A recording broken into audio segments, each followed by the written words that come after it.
এ আলী কি হয়েছে খুলে কো, আল্লাহর কাছে এত প্রিয় হয়ে গেল তোমার ওই আমল, কি করছো রাস্তায় ইটা কও।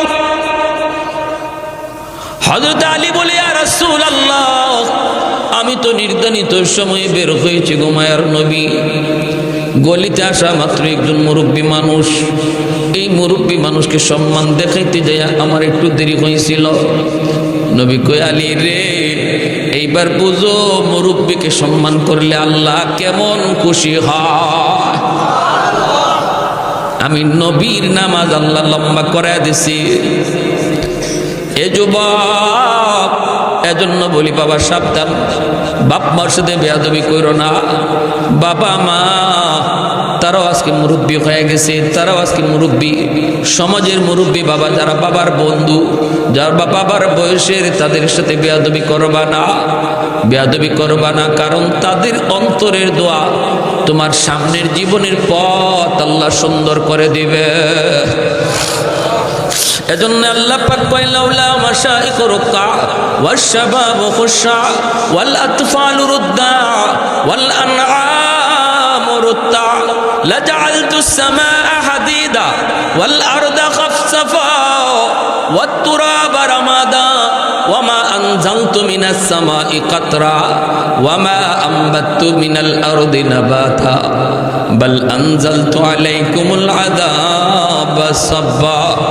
আল্লাহ বলেন, যদি 4 শ্রেণী জমিনে না থাকতো, আমি আল্লাহ কত আগেই জমিনে লোহা বানায় দিতাম, আসমান রে লোহা বানায় দিতাম, জমিনকে আমি আল্লাহ তামা তামা বানায় দিতাম। ওয়ামা আনজালতু মিনাস সামাই কাতরা, এক ফোঁটা রহমতের বৃষ্টি আমি জমিনে দিতাম না, যদি এই 4 শ্রেণী জমিনে না থাকতো। জমিন থেকে একটা ফসল আমি উঠতে দিতাম না।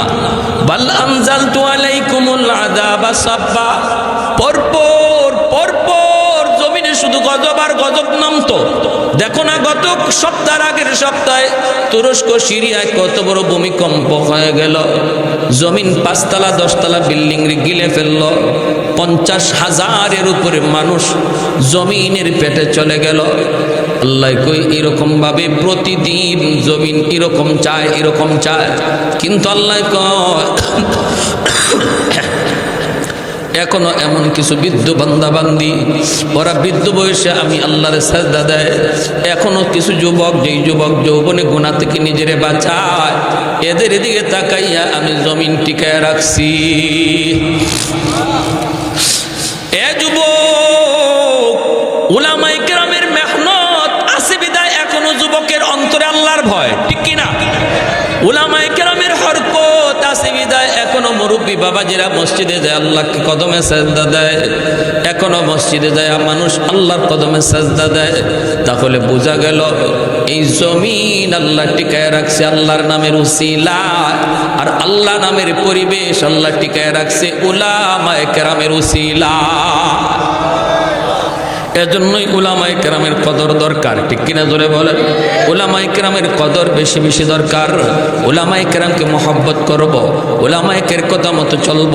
আল্লাহর নবী বলছেন, আলাইকুম বিমুজালাসাতিল উলামা ওয়া ইস্তিমাই কালামিল হুকামা ফা ইন্নাল্লাহা তাআলা ইউহয়ি কলবাল মাইয়িত বিনূরিল হিকমা কামা ইউহয়িল আরদাল মাইতাতা বিওয়াবিলিল মাতর। মায়ার নবী, দয়ার নবী বলেন, ফিতনার জমানায় তোমরা যারা দৌলতে ঈমান হেফাজত করতে চাও, নিজে নিজে চলবা না, চলতে গেলে বিপদে পড়বা। যদি তোমার ঈমান হেফাজত করতে চাও, ঈমানের রশিটারে আলেমদের সাথে বাঁধো। আল্লাহু আকবার। ঈমানের রশিটাকে উলামায়ে কেরামের সাথে বাঁধো। নদীর ঘাটে নৌকা যদি থাকে ঝড় তুফানে নিয়ে যাবে, কিন্তু নৌকা যদি তুমি গাছের সাথে বাঁধা রাখো, ঝড় তুফানে নৌকা নিবে না। আমার আপনার ঈমানের উপর মাঝে মাঝে ঝড় তুফান আসবে রে যুবক। এই ঝড় তুফান কেমনে আসবে তুমি টের পাবা না। উত্তরে আইছে না দক্ষিণে আইছে, পূবে আইছে না পশ্চিমে আইছে, তুমি টের পাইবা না, টের পাইবা না। যখনই আইব তখন যদি তোমার ঈমানের রশি আলেমদের সাথে বান্ধা থাকে, শত ঝড় তুফানেও আল্লাহ তোমার ঈমান হেফাজত রাখবে। কাদিয়ানীরা দেখেন না ইজতেমা শুরু করে দিছে, উত্তরবঙ্গে পঞ্চগড়ে কাদিয়ানীরা বিশাল বড় ইজতেমা করার প্ল্যান করেছে রে যুবক। এ হলো তোমার আমার ইমানের ডাকাত কাদিয়ানির দল, ঠিক কিনা জোরে বলো? তোমার আমার ইমানের ডাকাত কত রঙে কত সুরতে আমার আপনার সামনে আসবে, এটা তুমি আমি টের পাবো না, টের পাবে উলামায়ে কেরাম। কারণ উলামায়ে কেরামের কাছে কোরআন হাদিসের রাডার আছে, রাডার। উলামায়ে কেরামের রাডারে ধরা পড়ে যায়, উলামায়ে কেরামের রাডারে ধরা পড়ে যায়। যত বড় ফাকরি থাকুক, যত বড় জুব্বা থাকুক, যত লম্বা দাড়ি থাকুক, একই ইমানের বন্ধু না ডাকাত, এটা আলেম উলামার রাডারে ধরা পড়ে। বিশেষ করে উলামায়ে দেওবন্দের রাডারে ধরা পড়ে। আজও পর্যন্ত কোন ডাকাত যত সত্য বেশি আসুক না কেন, উলামায়ে দেওবন্দের চোখে কোনোদিন ফাঁকি দিতে পারে নাই, পারবেও না ইনশাআল্লাহ। বোরকা পরে আসছে উলামায়ে দেওবন্দ, তারা গাইনি ডাক্তার সেজেছেন, গাইনি ডাক্তার সেজেছেন। ডাকাত যেই সুরত ধরে আইছে, উলামায়ে দেওবন্দ সেই সুরতে ওরে ধরছেন, ঠিক কিনা? ঠিক কিনা? তাহলে বলুন, কাদিয়ানীরা এরা মুসলমান না কাফের? আর একটু ধরে বলেন, মুসলমান না কাফের? কাদিয়ানীদেরকে যারা কাফের কইব না, এরাও কাফির। এদের মতবাদ কি? এদের মতবাদ হলো আমার নবীর পরে নবী নাই, নবীর পরে নবী কাদিয়ানী। আর আমাদের আকিন হলো, আমাদের ইমান হলো আমার নবী শেষ নবী, নবীর পরে নবী। জোরে কর, নবীর পরে নবী। আমার নবীর খতমে নবুয়ত, এটা হলো নবীজির শান মান। খতমে নবুয়ত হলো আখেরি নবীর শান মান।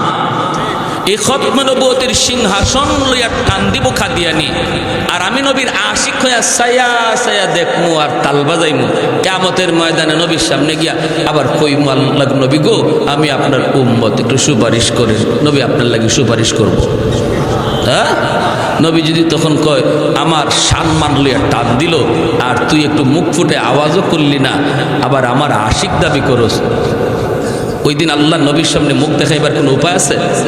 তাহলে খতমে নবুয়তের আন্দোলন, কাদিয়ানীদেরকে কাফের ঘোষণা করার আন্দোলনে উলামায়ে কেরাম যখন যে অবস্থায় ডাক দিবে, প্রত্যেকটা নবীর উম্মত যদি দাবি করি আমি নবীর উম্মত, তাহলে হাটে থাকি, বাজারে থাকি, জঙ্গলে থাকি আর মাঠে থাকি, আওয়াজ পাওয়া মাত্রই ইমানি দায়িত্ব নিয়ে মাঠে ময়দানে হাজির। কারা কারা হইতে রাজি? হাত উঠে আল্লাহকে দেখা।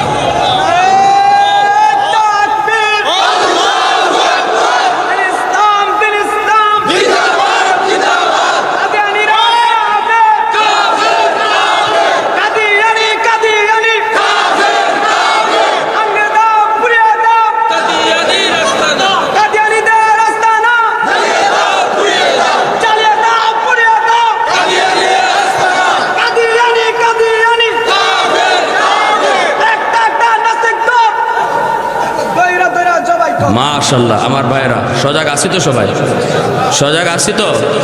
হ্যাঁ, এটা খালি চৌকের সজাগ না, দিলের সজাগ বলতেছি। সব দায়িত্ব, সব ঠিকাদারি যদি মেসাবকলে দিয়া দেন তাইলে হইব? আপনারা যদি সব দায়িত্ব আলেম ওলামারে দিয়া দেন, আল্লাহর কাছে নিজের জবাব দেওয়া যাইব? কিছু কিছু বিষয় আছে যেগুলা খালি হুজুরদের দায়িত্ব না, গোটা উম্মার দায়িত্ব, গোটা নবীর সমস্ত উম্মতের দায়িত্ব। এজন্য কাদিয়ানী বিরোধী আন্দোলন, এটা সমস্ত উম্মতের উপরে এই দায়িত্ব ফরজ ফরজ ফরজ। কেউ বাঁচতে পারবেন না, কেউ বাঁচতে পারবেন না। আল্লামা আহমদ শফী রাহিমাহুল্লাহ আজকে দুনিয়ায় নাই, শেষ বয়সে এই ডাকটা দিয়া একটু গরম কইরা হায়াত পেয়ে বের পাইলেন না। পাকিস্তানের জমিনে কাদিয়ানীদেরকে কাফের ঘোষণা করা হয়েছে সংসদে, আর সেই কাদিয়ানীদেরকে সংসদে কাফের ঘোষণা করার জন্য লক্ষ লক্ষ নবীর আশিকের মিছিল বের হয়েছিল, আর সরকার গুলি করে 10,000 নবীর আশিককে শহীদ করেছে, যার বিনিময়ে পাকিস্তানের পার্লামেন্টে আইন করে কাদিয়ানীদেরকে কাফের ঘোষণা করা হয়েছে। আমি তো মনে করি বাংলাদেশে নবীর আশিক পাকিস্তানের চেয়ে কম না বরং বেশি আছে। আওয়াজ দিয়ে বলেন ঠিক কিনা?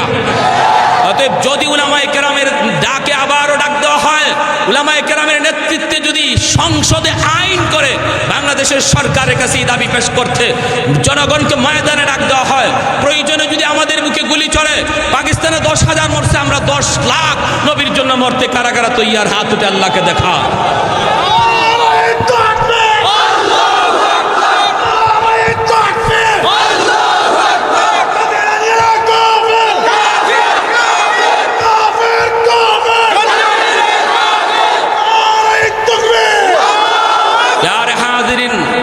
এজন্য বলি ইসলাম যেমন নরম তেমন, জোরে কোন, যেমন নরম তেমন। তুমি আমার একটা গালি দেলাও, আমি নরম, কিন্তু আমার নবীর সম্মান লইয়া টান দিবা, চেয়ার লইয়া টান দিবা, আর আমি নরম। আর এই সময় আমি হাত জোর করবো আর কইমো থাকতো ন লয়ে গেছি গে যাবি। বাহ বাহ বাহ বাহ। আমার ভাইয়েরা বন্ধুরা, এজন্য বলতেছিলাম একটু মনোযোগ দিয়ে কথাগুলো শুনি। আল্লাহ বলেন, বান্দা আমারে খুশি কর, আমারে খুশি কর। তোর কাকে তোর উপরে খুশি এটা দেখা লাগবে না, তুই খালি দেখ আমি তোর উপরে খুশি কিনা। তোর উপরে কেডা খুশি এটা দেখিস না। আজকে আমরা এটা দেখকেই ভুল করছি। ভারত খুশি নি দেখো, পাকিস্তান খুশি নি দেখো, অমুক নেতা খুশি নি দেখো, অমুক দেশ খুশি নি দেখো। আল্লাহ কয়, হায় রে বোকার বোকা, তুই কি এটা তোর চিন্তা করার কথা ছিল? তোর চিন্তা করার কথা ছিল দেখো আমার আল্লাহ খুশি কিনা। আমি আল্লাহ যদি তোর উপরে খুশি থাকি, ওরা সব যদি তোর দুশ্মন হয়, বিন্দু পরিমাণ পশম নড়াইতে পারবে না। এই ইয়াকিন আসেনি না নাই? এই ইয়াকিন আমাদের দুর্বল হয়ে গেছে, এই ইয়াকিন আমাদের দুর্বলতা এসেছে, যার কারণে আল্লাহ নারাজ। আল্লাহ নারাজ।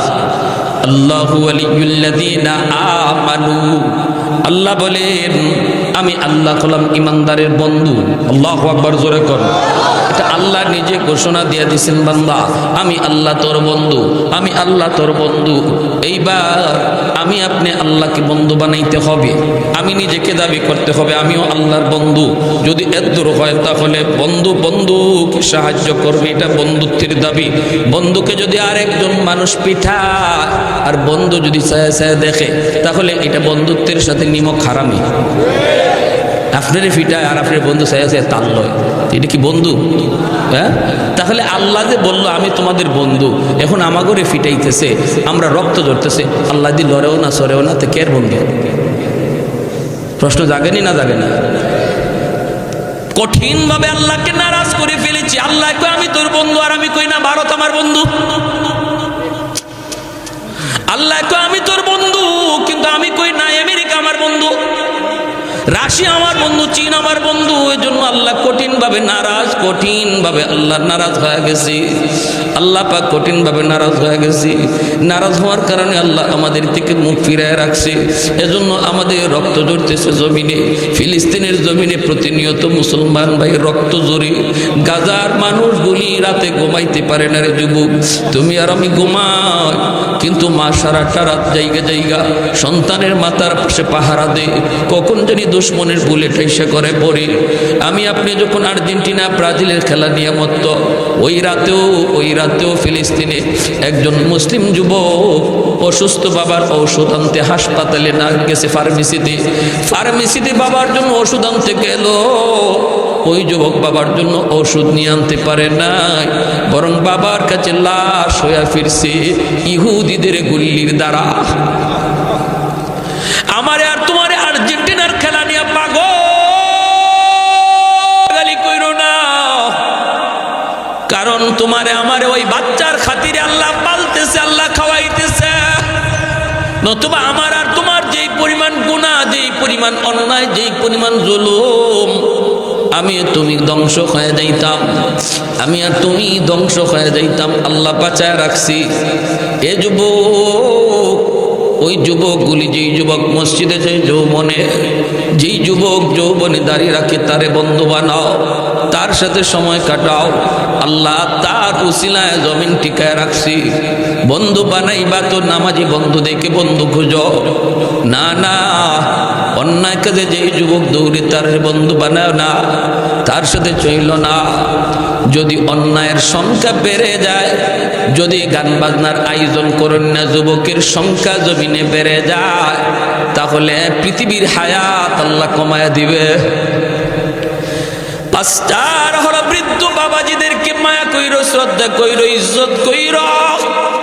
সাবধান সাবধান, চুল দাড়ি পাকা হয়ে গেছে, ওই মুরব্বী বাবাজিদেরকে দেখলে পরে শ্রদ্ধা কইরো, সালাম দিও, ইজ্জত কইরো, চোখ লাল কইরো না, চোখ লাল কইরো না, চোখ লাল কইরো না। কারণ ওই মুরব্বী বাবা কষ্ট করে রুকু করে, এই খাতিরে আল্লাহ তোমাকে আমাকে বাঁচায় রাখছে। মুরব্বীদেরকে আল্লাহ নিজে মায়া করে, আল্লাহ নিজে মায়া করে, মুরব্বীদেরকে আল্লাহ নিজে মায়া করে। এজন্যই তো হাদিস শরীফ আল্লাহর নবী বলেন, একজন দাড়ি পাকা, চুল দাড়ি পাকা মানুষ যখন আল্লাহর কাছে হাত উঠায়, আল্লাহ পাক তখন তারে দেখে আল্লাহ লজ্জা পায়।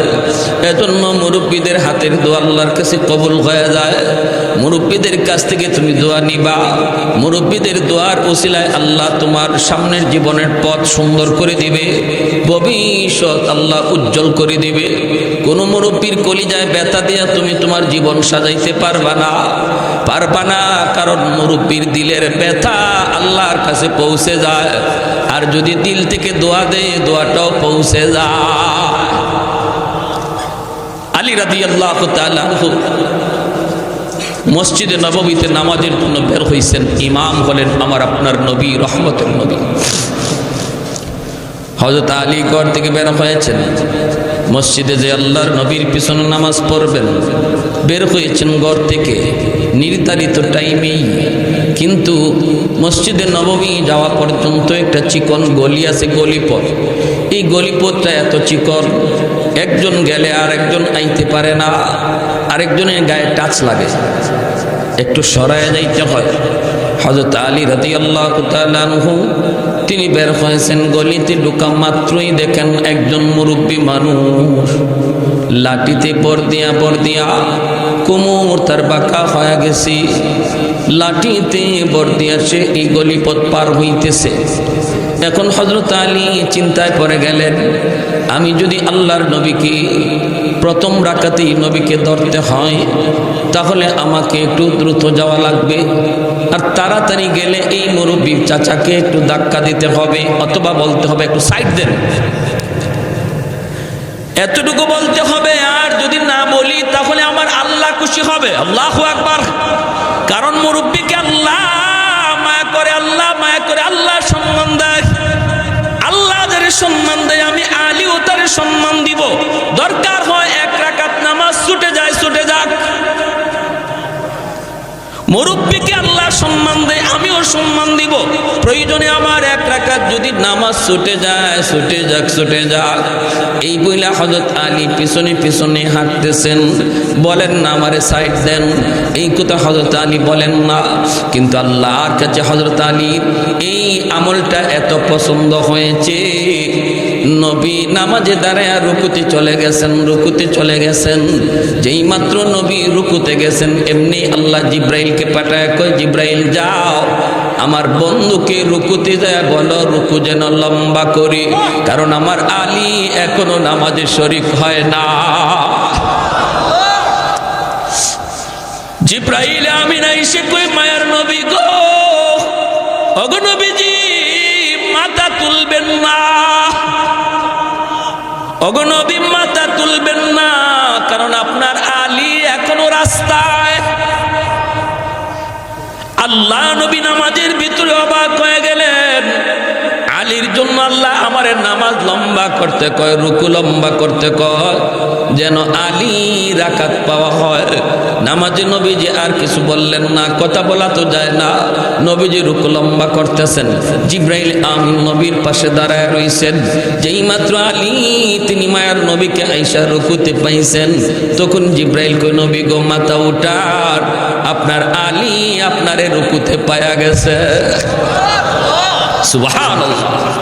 हैदार तेरा नाम से इस्लाम रहेगा, हैदार तेरा नाम से इस्लाम रहेगा। एक नंबर शर्त আল্লাহকে খুশি করার জন্য ঈমান লাগবে। ওয়াকানু ইয়াত্তাকুন, দ্বিতীয় শর্ত আল্লাহ বলেন আমি আল্লাহরে খুশি করার জন্য 2 নম্বর শর্ত, তোমার কাছে তাকওয়া লাগবে। দৌলত তাকওয়া। তাকওয়া কাকে বলে? তাকওয়া বলে আল্লাহর ভয়, অন্তরে আল্লাহর ভয়। যে মানুষ আল্লাহর ভয়ে নিজেরে গুনাহ থেকে বাঁচায় রাখে, এই মানুষই মুত্তাকি। আর এটাকেই তাকওয়া বলে, এটাকেই তাকওয়া বলে। আল্লাহর ভয়ে একটা ছোট্ট গুনাহ থেকে বাঁচা থাকা, একটা ছোট গুনাহ থেকে বাঁচা আল্লাহর কাছে কত প্রিয় জানেন? লাতারকু যাররাতিন মিম্মা নাহাল্লাহু আযজালা মিন ইবাদাতিস সাকালাইন আও কামা ক্বালা নবী আলাইহিস সালাম।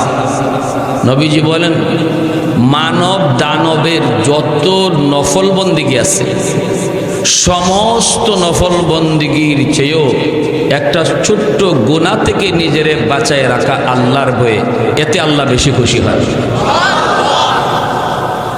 এতে আল্লাহ বেশি খুশি হয়। আমরা এটা জানি না। আমরা নামাজও পড়ি, মিসাও পড়ি, নামাজও পড়ি, মাফে কমও দেই, ঠিক না? নামাজও পড়ি, নামাজও ঠিক আছে, গুনাহও ঠিক আছে। আর আমি মনে করতেছি মাশাআল্লাহ আমার মতো এমন আল্লাহর প্রিয় বান্দা কয়জন আছে, কিন্তু আল্লাহ বলে না, এর দ্বারা আমার প্রিয় হওয়া যায় না। আমার প্রিয় যে মানুষটা ফরজ নামাজ পড়লো, নফল বেশি পড়ে না, কিন্তু গুনাহ করে না, আল্লাহ তারে বেশি পছন্দ করে। আল্লাহ তারে বেশি পছন্দ করে। তসবিহও জপলাম, মিশা কথাও কইলাম, এটা আল্লাহর কাছে পছন্দ না। একজনে তসবিহ জপার টাইম পায় না, কিন্তু মিশা কয় না, তারে আল্লাহ বেশি ভালো পায়। কথা বুঝে আসছে? হ্যাঁ, মায়ার নবীর এই হাদিসটা বুঝছেন যে শুধু মানুষের নফল বন্দিগি না, জিন সহ যত নফল বন্দিগি আছে সব নফল বন্দিগির চেয়েও আল্লাহর কাছে গুনাহ ছাইরা দেওয়া বেশি প্রিয়। আল্লাহ এত বেশি খুশি হয়। আর এই গুনাহ ছাড়ার অভ্যাস যার মধ্যে যত বেশি হয়, আল্লাহ তার প্রতি তত খুশি হয়, আর তার নাম ওলির খাতায় তাড়াতাড়ি উঠাইয়া দেয়। যার জিন্দিগিতে যত বেশি গুনাহ ছাড়ার অভ্যাস হবে, আল্লাহর কাছে সে তত বড় ওলি হয়ে যাবে। ওলি হওয়ার মাপকাঠি গুনাহ ছাড়া। ওলি হওয়ার শর্ত হলো গুনাহ ছাড়া। একজন গুনার সাগরে ডুবিয়া গুনাহ কইরা নিজেরে যত বড়ই ওলি দাবি করুক, সে কখনো আল্লাহর ওলি হতে পারবে না, ঠিক কিনা? মারিফতের সাগরে ডুব দেখ আর যাই দেখ, যদি চুলে জটা লাগায় হাঁটে, নামাজ নাই, কালাম নাই, রমজানেও বিড়ি টানে, আর দাবি করে আমি মারিফতের সাগরে আছি, আমি আল্লাহরে পেয়ে গেছি, আল্লাহর কোরআনের ভাষায় টাটকা একটা মিথ্যাবাদী। বুঝে আসছে ভাই? এজন্য তেলাওয়াতকৃত আয়াতের সরল তর্জমা কইলাম। তাহলে আমরা কি বুঝলাম? ওলি মানে কি? আল্লাহকে খুশি করা। ওলি মানে আল্লাহকে খুশি করা। আল্লাহকে খুশি করা এই দুনিয়ার মধ্যে সবচেয়ে সহজ। মানুষকে খুশি করা এত সহজ না, মানুষকে খুশি করা কঠিন। এটা যারা বুঝছে এরা টের পাইছে, ঠিক না? একজন মেম্বারের চেয়ারম্যানরে দিবেন কিতাব বাপরি বাপ, এই জগৎ যে কঠিন, সাথে সাথে ফলটি লইলায়। হ্যাঁ, মানুষে খুশি করে 5 দিন গল্লি খাওয়াইবেন, একদিন খালি খাওয়াইছেন না, খবর এর মতো বাটফারা নাই। 5 দিন যে আপনি খাওয়াইছেন এই খবরই নেই, একদিন খালি খাওয়াইছেন না, সাথে সাথে পোল্ট্রি। এজন্য মানুষকে খুশি করা খুব কঠিন। ঘরের ম্যাডামরাও খুশি করা কঠিন। 5 দিন সোনো পাউডার আনবেন, একদিন খালি আনবেন না, কইব তোমার ঘরে কুন্তুই পাইলাম না, শেষ। ডাইল একদিনে। মানুষকে খুশি করা যেমন কঠিন, মানুষের খুশি রাখাও কঠিন। খুশি না করে নিলেন আপনি, খুশি না করে নিলেন, কিন্তু এই খুশি ধইরা রাখা অনেক কঠিন। আল্লাহকে খুশি করাও সহজ, আল্লাহকে খুশি রাখাও সহজ। পৃথিবীতে এত সহজ আর কোনো কাজ নাই। মেম্বারি করতেও সময় লাগে, চেয়ারম্যানি করতেও সময় লাগে, ব্যবসা করতেও সময় লাগে, ফসল গড়ে তুলতেও সময় লাগে। সময় লাগে না শুধু এক কাজে, সেটা হলো আল্লাহকে খুশি করা। এতদিন পর্যন্ত আল্লাহ নারাজ। যদি আমি চাই যে এই মুহূর্তে আমি আল্লাহরে খুশি করব, এই মুহূর্তেই সম্ভব। এতদিন পর্যন্ত আল্লাহ নারাজ, আল্লাহর আমি নারাজ করে চলছি। কিন্তু যদি এখন নিয়ত করে লাই যে না, আমি আল্লাহরে আর নারাজ রাখবো না, এখন খুশি করবো, এখনই সম্ভব। কথা বুঝছেন? কেমনে? আত্তাইবু মিনাজ যামবি কামান লা যামবা লা। আল্লাহর নবী বলেন, কেউ যদি এই কথাটা দিলে দিলে কয় মালিক যা করেছি জীবনে ভুল করেছি আর করব না, এই কথাটা কোনো ইমাম সাহেবের হাত ধরে বলতে হবে না, এই কথাটা কোনো চেয়ারম্যানের কাছে যাইও বলা লাগবে না, এতটুকু কথা মুখ দিয়ে উচ্চারণ করা লাগবে না।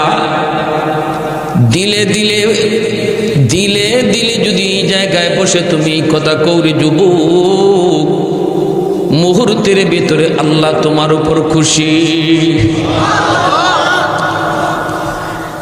কেউ শুনলো না, কেউ দেখলো না, কেউ বুঝলো না, কেউ দেখলো না, কেউ শুনলো না, কেউ বুঝলো না, তোমার দিলের খবর জানেন কে?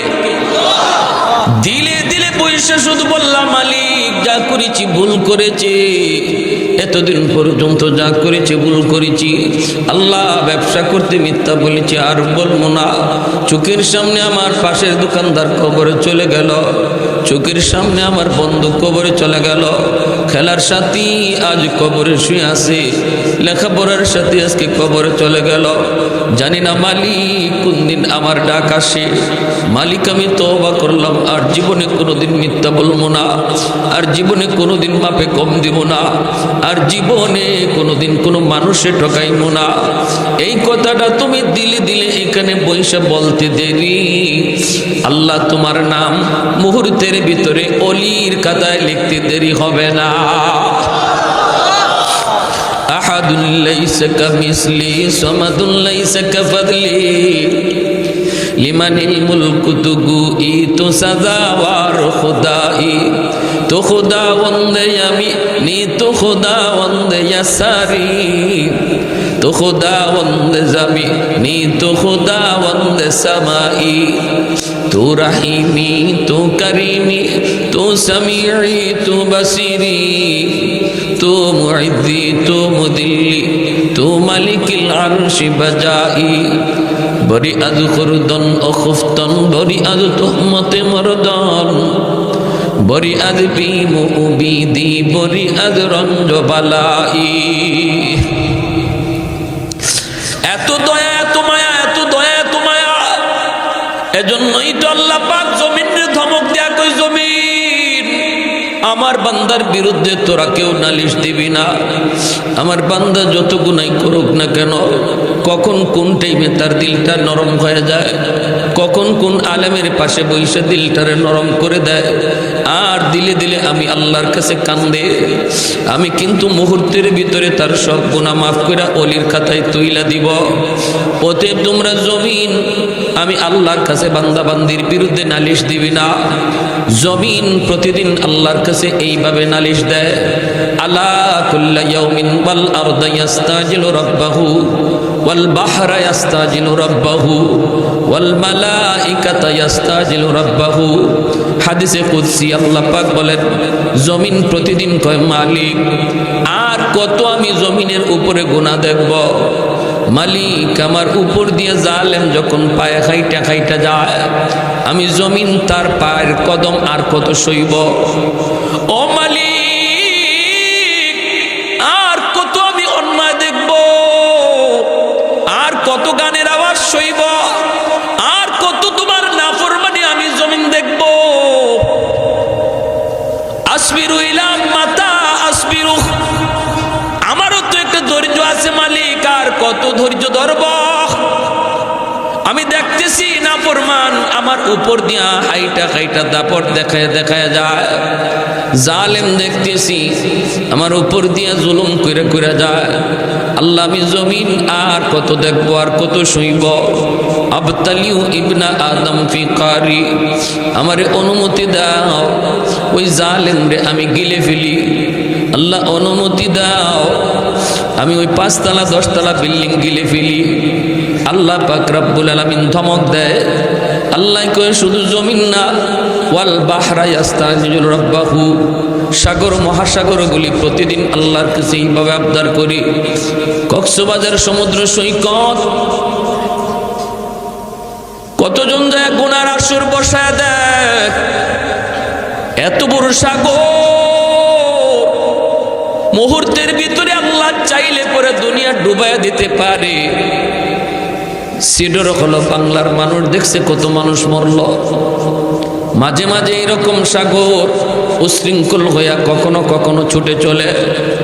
আল্লাহ কই এরকম একদিন দুই দিন না, সাগর প্রতিদিন আমি আল্লাহর কই মালিক, আমার সাগরের পারে যে অন্যায়গুলা জালেমগুলি করে, যে গুনার আসর দ্বারা বসায়, আমি সাগর আর কত সইব, অনুমতি দাও আমি সাগর জমিনটারে পাক বানিয়ে দিই।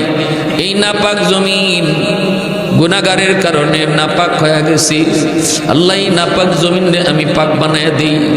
আল্লাহ পাক রব্বুল আলামিন এইভাবে সবাইকে ধমক দিয়ে কইরে জমিন থাম থাম। এখনো জমিনে আমার এমন কিছু বান্দা বান্দি আছে যাদেরকে আমি আল্লাহ আমার নিজের হাত দিয়া বানাইছি। আমি আল্লাহ দেখি কি পরিমাণ গুনাহ জমিনে হয়, কি পরিমাণ অন্যায় হয়, কি পরিমাণ জুলুম হয়। আমি দেখি মসজিদে কয়জন নামাজে যায় আর নামাজের বাইরে কয়জন থাকে। আমি আল্লাহ সব দেখতেছি, এরপর ধরি না কেন জানোনি? এই মানুষকে আমি আল্লাহ আমার সকল সৃষ্টি জীবের ভিতরে সবচেয়ে বেশি আদর করে বানাইছি। আসমান আল্লাহ বানাইছেন কুন ফায়াকুন বইলা, জমিন আল্লাহ বানাইলেন কুন ফায়াকুন বইলা, ফেরেশতা আল্লাহ বানাইছেন কুন ফায়াকুন বইলা। কিন্তু আমারে আপনারে আল্লাহ পাক কুন ফায়াকুন বইলা বানাই নাই রে যুবক। আমারে আপনারে যখন আল্লাহ বানাইছে, আল্লাহ বলে খালাকতু বিয়াদাইয়া, আমি আমার নিজের হাত দিয়া তোমারে বানাইছি। কারণ এই চেহারার মধ্যে এত দামি কপাল, এই কপাল দিয়া বান্দা আমার কুদরতি কদমে সেজদা দিবে। এই কপালটার এত দাম, এই কপালটার এত দাম। এই কপাল ফেরেশতাদের হাতে বানাইলে হয় না, এই কপাল কুন ফায়াকুন বললে হয় না। আমি আল্লাহ এত দামি কপাল নিজের হাতে বানাইছি। এরপরও কেন ধরি না জানোনি? জমিনে এখনো 4 শ্রেণী আছে। এই 4টা শ্রেণী জমিনে যতদিন থাকবে ততদিন আমি আল্লাহ জমিন টিকায় রাখবো। জোরে বলি সুবহানাল্লাহ। লাউলা মাশাইখ রুক্কা والشباب خشع والأطفال ردا والأنعام ردا لجعلت السماء حديدا والأرض خفصفا والتراب رمادا وما أنزلت من السماء قطرا وما أنبت من الأرض نباتا بل أنزلت عليكم العذاب صبا। আল্লাহ পাক রব্বুল আলামিন বলে জমিনের ভিতরে এখন এমনও কিছু আমার বান্দা বান্দি আছে, চুল দাড়ি সাদা হয়ে গেছি, কোমরে তার ব্যথা, হাঁটুতে তার ব্যথা, গায়ে তার শক্তি নাই, কিন্তু এরপরও আমি আল্লাহরে কষ্ট করে করে সেজদা দেয়। সেজদা দিতে কোমর বাঁকা করতে পারে না, রুকু করতে গেলে তার কষ্ট হয়। এরপরও আমার কিছু বান্দা বান্দি যাদেরকে আমি আল্লাহ বৃদ্ধ বানাই দিছি, এই বৃদ্ধ বয়সেও কষ্ট করে যখন আমার সেজদা দেয়, তার সেজদার দিকে তাকাইলে জমিনের প্রতি মায়া লেগে যায়। ওয়াশবাবু খুশা, আল্লাহ পাক বলেন 2 নম্বর হলো জমিনে এমনও কিছু যুবক, এমনও কিছু যুবক পাওয়া যায় যৌবনের পাগলামি করে না, যৌবনে সে গুনার কাছে যায় না, যৌবনে বাপ মার সাথে বেয়াদবি করে না, অথচ যৌবনের চাহিদা ছিল অন্যায় করা, জুলুম করা, যৌবনের চাহিদা ছিল মারধর করা, যৌবনের চাহিদা ছিল জিনা ব্যভিচার করা, যৌবনের চাহিদা ছিল গানের আয়োজন করা। কিন্তু না, জমিনে এমনও কিছু যুবক আছে সর্ব সেক্টরে সর্ব জায়গায়, আল্লাহ বলেন এরা যৌবনে মসজিদে তারে পাওয়া যায়, যৌবনে রমজানে রোজা রাখতে দেখা যায়, যৌবনে বাপ মার সেবা করতে পাওয়া যায়, যৌবনে মুরব্বীদের শ্রদ্ধা করতে তারে দেখা যায়, যৌবনে তার মাথায় টুপি পাওয়া যায়, যৌবনে তার মুখে আমার নবীর সুন্নত দেখা যায়। ওই যুবক যখন আমি আল্লাহর ভয়ে গুনাহ থেকে নিজেরে বাঁচায়, তার কলিজার দিকে তাকাইল, জমিনের প্রতি আমার মায়া লেগে যায়। 3 নম্বরে আল্লাহ বলেন ওয়াল আতফালু রুদ্দা, জমিনের মধ্যে ঘরে ঘরে কিছু শিশু বাচ্চা আছে, ওই শিশু বাচ্চার কোনো গুনাহ নাই, কোনো অন্যায় নাই, কোনো অপরাধ নাই। বাচ্চাটার উপরে শরীয়তের কোনো বিধিবিধান এখনো জারি হয় নাই। শিশু বাচ্চাগুলি নিষ্পাপ মাসুম ফেরেশতা সমতুল্য। ওই বাচ্চাগুলি ওরা গুনাহ যদি করে তো করছে তার বাবা, করছে তার মা। মার গুনার কারণে, বাবার গুনার কারণে জমিনে গজব আসতে চায়। এই গজবের ভিতরে এই শিশু বাচ্চাটাও পইরা যায়, অথচ ওর কোনো অন্যায় নাই, ওর কোনো অপরাধ নাই। আমার ওই নিষ্পাপ অবুঝ বাচ্চাটা, বান্দাটা যখন টুট ভাঙ্গে ভাঙ্গে বিপদে পইরা কান্দে, তখন এই জমিনের প্রতি আমি আল্লাহর মায়া লেগে যায়। 4 নম্বরে আল্লাহ বলেন ওয়াল আনআমু রুদ্দা, জমিনের মধ্যে কিছু পশু পাখি আছে, জীব জানোয়ার হাইওয়ানাত আছে, এদের উপরে শরীয়তের কোনো বিধিবিধান নাই। গরু ছাগল হাঁস মুরগির উপরে নামাজ নাই, রোজা নাই, এদের কোনো অন্যায় নাই, অপরাধ নাই। যদি জমিনে গজব নেমে আসে রে জমিন, এই সাগর, যদি তোরা এই জমিনের মধ্যে কোনো বিশৃঙ্খলা, কোনো গজব দাও, তোমরা যদি জমিনের মধ্যে কোনো ধরনের মানুষের উপরে এমন আসমানি জমিনি বিপদ নিয়ে সামনে হাজির হও, গরু ছাগলগুলি এরাও গজবে পইরা যায়, অথচ এদের কোনো অন্যায় নাই, অপরাধ নাই। এদের দিকে তাকাইলেও জমিনের প্রতি আমি আল্লাহর মায়া লেগে যায়।